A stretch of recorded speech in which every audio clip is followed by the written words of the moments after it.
Morning students, मैं Suman Sandhu Gurugram teacher training college Shri Vijaynagar online classes में आपका स्वागत करती हूँ।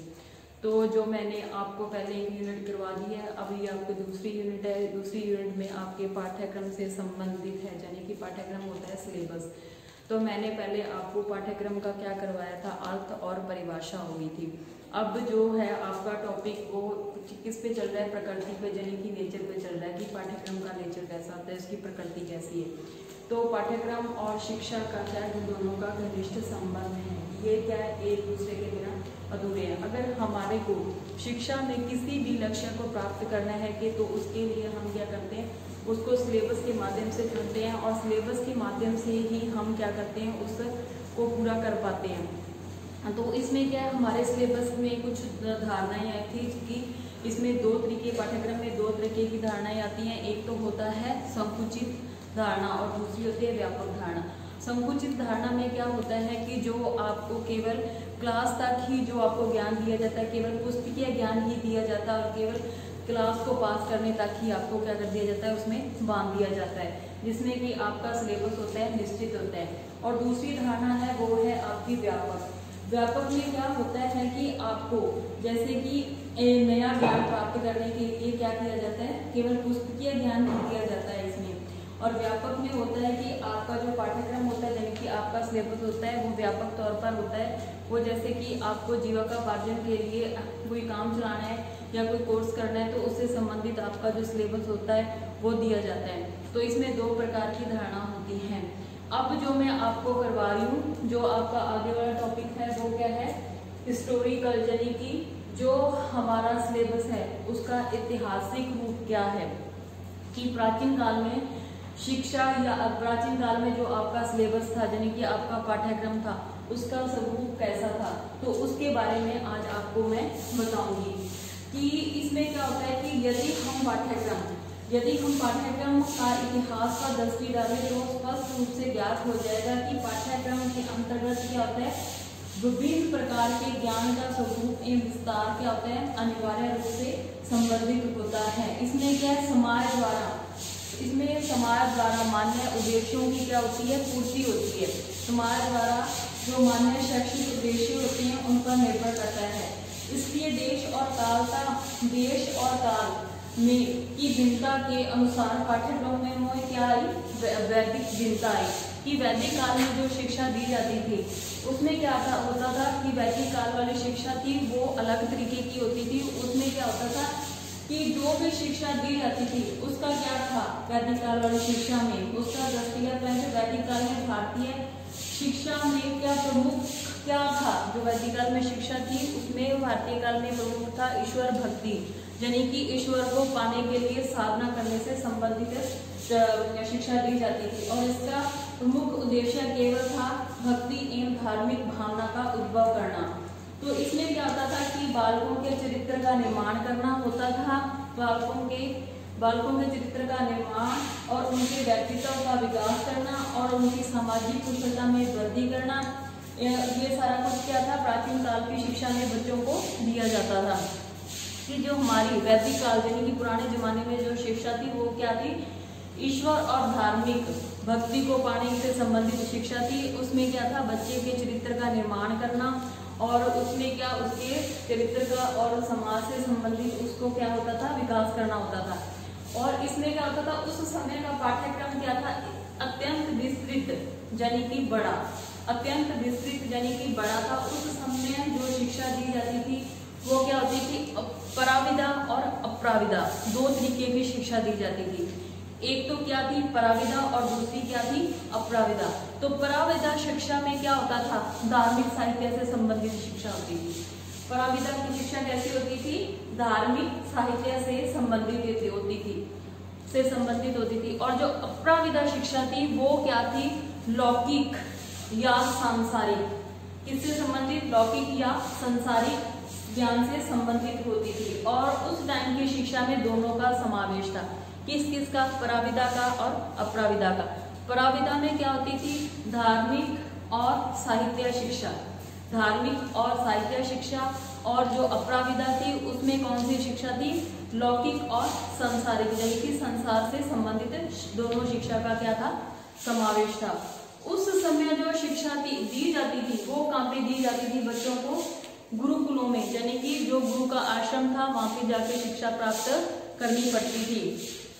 और कभी कभी शिक्षा प्राप्त करने के लिए शिष्यों को क्या करना पड़ता, देशाटन पर भी जाना पड़ता था, यानी कि जंगलों में घूमना पड़ता था, देशाटन पर भी जाना पड़ता था, क्योंकि वो अपनी पूर्ति के लिए, जैसे कि कोई सामान लाना है, लकड़ी वगैरह लानी है, तो वो क्या करते थे, देशाटन पर भी जाते थे। इस प्रकार वैदिक काल का पाठ्यक्रम था वो केवल क्या था, व्याख्यान पर ही आधारित था। उसमें क्या होता था, गुरुकुल में जो आश्रम में जो गुरु होते थे वो केवल प्रवचन ही देते थे और बच्चे क्या उस चीज का अनुकरण करते थे, यानी कि उसको ग्रहण करके सुन के ही शिक्षा प्राप्त करते थे। उसमें केवल क्या होता था, पठन और पाठन ही होता था। उस टाइम की शिक्षा में केवल पठन और पाठन ही होता था, साथ साथ क्या होता था, बच्चे को व्यवहारिक अनुभव भी प्राप्त होते थे। व्यवहारिक अनुभव कैसे प्राप्त होते थे, जैसे कि उसको गुरु की सेवा करनी है, बच्चे को गुरु आश्रम में रह के, वहां पे गुरु आश्रम में रह के बच्चे को क्या करना था, गुरु का की सेवा करनी होती थी, गुरु की आज्ञा का पालन करना होता था, गुरु की पत्नी की सेवा करनी होती थी, आश्रम की सफाई करनी होती थी और भिक्षा मांग कर लाते थे बच्चे इसमें। तो उसमें क्या होता था, उसका व्यवहारिक परिवर्तन भी आता था, जैसे कि बच्चा व्यवहार में भी उसके चेंज आता था उस टाइम की शिक्षा में। तो वैदिक काल की शिक्षा थी उसमें क्या होता था कि बच्चा गुरु के पास जाके जो शिक्षा प्राप्त करता था और वहां पे उसको सेवा भाव से शिक्षा ग्रहण करनी पड़ती थी। और शिक्षा में वो क्या करता था कि गुरु की आज्ञा का पालन करना, गुरु की पत्नी की सेवा करना, भीख मांग के लाना, आश्रम की सफाई करना, और उनकी अगर कोई वो गलत कार्य करते थे तो उनको जो गुरु द्वारा जो दंड दिया जाता था उससे भी बच्चा क्या आसानी से स्वीकार करता था। उस टाइम जो शिक्षा थी वो क्या होती थी, केवल शिक्षक केंद्रित ही होती थी, शिक्षक को ही क्या होता था, मुख्य माना जाता था उस टाइम में।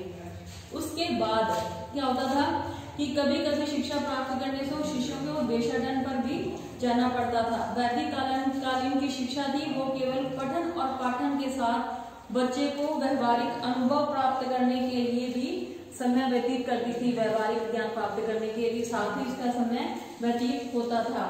और उसके लिए कक्षा में जो समय था वो क्या था, घंटों में होता था, उसमें कोई खंड काल जैसे आज के टाइम में जो पीरियड होते हैं वैसे ही होता था। उनका क्या होता था, जो भी प्रवचन दिए जाते थे उनको क्या होते घंटों तक दिए जाते थे।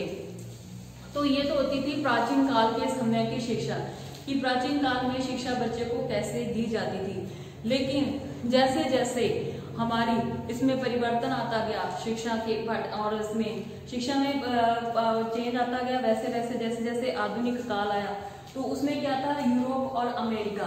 तो ये तो शिक्षा का प्रचलन हमारे इंडिया में था, लेकिन यूरोप और अमेरिका में क्या था, यूरोप और अमेरिका तथा यूनान तीनों देश, इसमें जो पाठ्यक्रम यानी कि इसका जो सिलेबस था उसका क्षेत्र या एरिया था वो क्या था, सीमित था।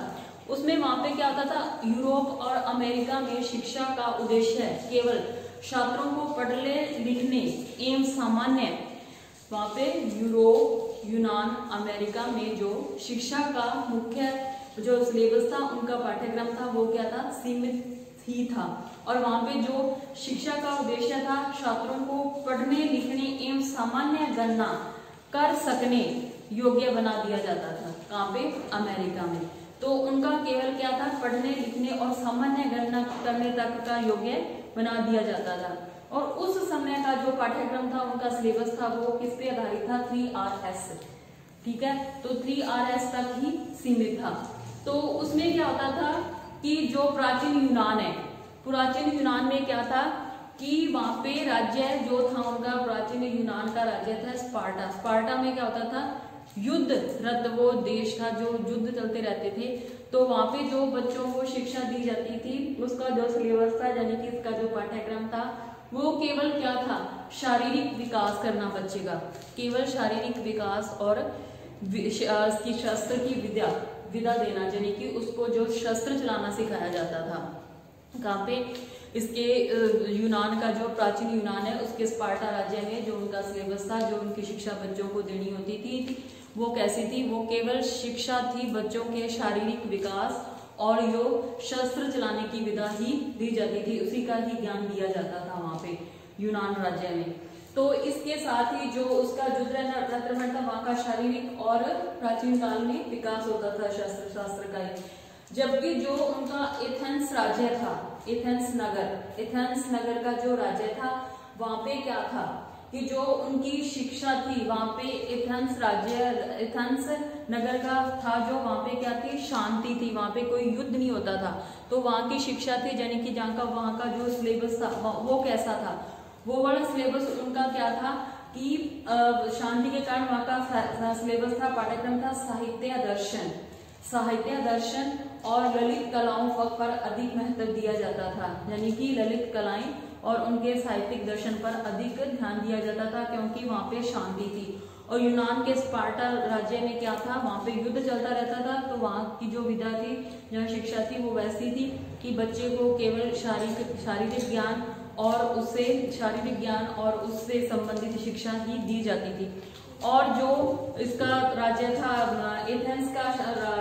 एथेंस नगर या राज्य था, वहां पे शांति थी। शांति के कारण जो वहां का पाठ्यक्रम था वो क्या था? केवल साहित्य दर्शन और ललित कलाओं पर ही आधारित था। तो इसके बाद ये तो हो गए प्राचीन काल में विदेशी पाठ्यक्रम था। तो और इसके साथ ही हमारा जो भारत राज्य था, हमारा भारत देश है, तो यहाँ पे भी राजनीति के कारण जैसे मैंने आपको यूरोप और यूनान के पाठ्यक्रम के सिलेबस के बारे में बताया, उसी के आधार पर जैसे कि हमारे भारत देश में भी राजनीतिक कारणों के कारण हमारा जो भारत देश है उसमें क्या हुआ? अनेक राजनीतिक कारणों के कारण जो हमारा पाठ्यक्रम यानी कि हमारे सिलेबस का क्या स्वरूप बदल गया। कैसे? जैसे कि हमारे देश में भी पश्चिमी देशों जैसा, हमारे देश भारत में भी पश्चिमी देशों जैसा जो पाठ्यक्रम हो गया था। गुरुकुलों में जो गुरुकुलों में जो बच्चे को पढ़ाया जाता था, जो शिक्षा दी जाती थी, उसमें क्या था? पठन पाठन से बाहर, यानी कि पढ़ने और पढ़ाने, पठन पाठन के बाहर कि यानी कि जो बाहर जो प्रवृत्तियों को पाठशाला, जो भी प्रवृत्तियां पठन पाठन के बाहर जो प्रवृत्तियां होती थी, यानी कि चेंज होते थे बच्चे में, वो क्या था? प्रवृत्तियों को पाठशाला के क्षेत्र से बाहर का कार्य माना जाता था कि जो भी बच्चे में चेंज आते तो वो उसको पाठशाला के बाहर का कार्य माना जाता था।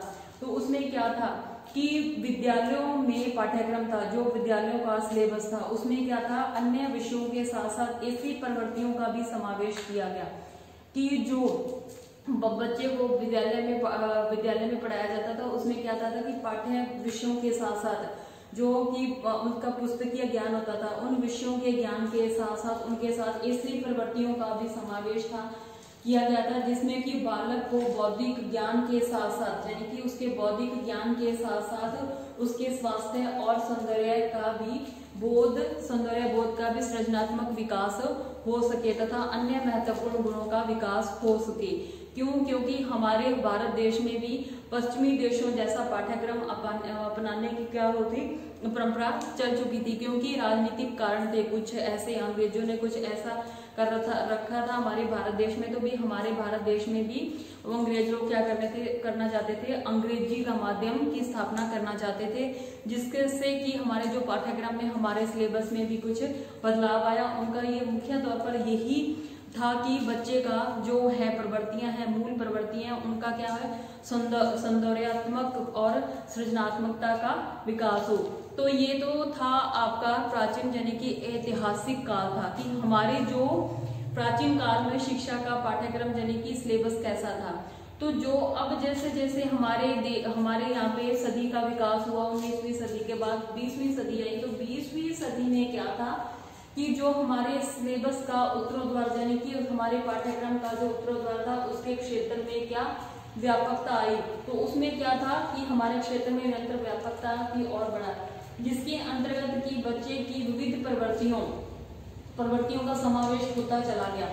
और उसी के आधार पर वर्तमान समय में जो हमारा शिक्षा का क्षेत्र है, जो उसमें क्या है कि गति बहुत जो उसमें चेंजेज आए हैं, वो 20वीं सदी के आधार पर बहुत सारे चेंजेज आए, जिसमें कि उसमें अन्य प्रवृत्तियों का भी समावेश किया गया है। तो ये मैंने आपको जो आज करवाया था कि हमारा सिलेबस था, हमारा प्राचीन काल में जो सिलेबस था, पाठ्यक्रम था, वो कैसा था कि पाठ्यक्रम में जो शिक्षा दी जाती थी तो उसमें क्या होता था कि बच्चे को केवल गुरुकुल में रहकर ही शिक्षा दी जाती थी, और जो उस समय का पाठ्यक्रम था वो किसी पराविदा और अपराविदा पर आधारित था। पराविदा में केवल हमारी धार्मिक और ईश्वर भक्ति से संबंधित शिक्षा दी जाती थी, लेकिन जो अपराविदा थी, अपराविदा में जो शिक्षा दी जाती थी वो क्या थी, लौकिक और सांसारिक। तो उसमें क्या होता था, बच्चा गुरुकुल में रह के ही, अपने गुरु के पास रह के ही शिक्षा ग्रहण करता था। तो उसमें क्या, बच्चे को व्यवहारिक शिक्षा, सामाजिक शिक्षा दी जाती थी। तो इस प्रकार की शिक्षा में बालक को उसके व्यवहार में भी परिवर्तन लाने के लिए उसको क्या कुछ काम दिए जाते थे, जैसे कि उसको गुरु की सेवा करना, गुरु की पत्नी की सेवा करना, आश्रम में रहना, आश्रम की सफाई करना, भीख मांगना, देशाटन पर जाना, देशाटन पर जाके वो क्या करता था, अपनी जरूरतों का सामान लाता था। तो ये, और उस टाइम की जो शिक्षा थी वो क्या थी, गुरु केंद्र, शिक्षक केंद्र तक की ही थी। तो वो क्या रहता था, अपने गुरु के व्याख्यान वहां पे रह के सुनता था, और वो जो शिक्षा थी वो उसमें क्या होता था, घंटों का, उसमें कोई खंड काल, जैसे कि आज के समय में हमारे पीरियड डिवाइड होते हैं, उस टाइम ऐसा कुछ नहीं होता था। तो उस टाइम जो शिक्षा दी जाती थी वो क्या होती, सुबह से शुरू होती और दोपहर तक चलती, और बीच में बच्चे को क्या होता था, रेस्ट दिया जाता था 2-3 घंटे का, और उसके बाद उसका शाम की उसको शिक्षा दी जाती थी, और उसके बाद उनका जो होता था वो गुरुकुल में रह के बच्चे क्या करते थे, शिक्षा ग्रहण करते थे। उसके बाद ये तो थी शिक्षा भारत की।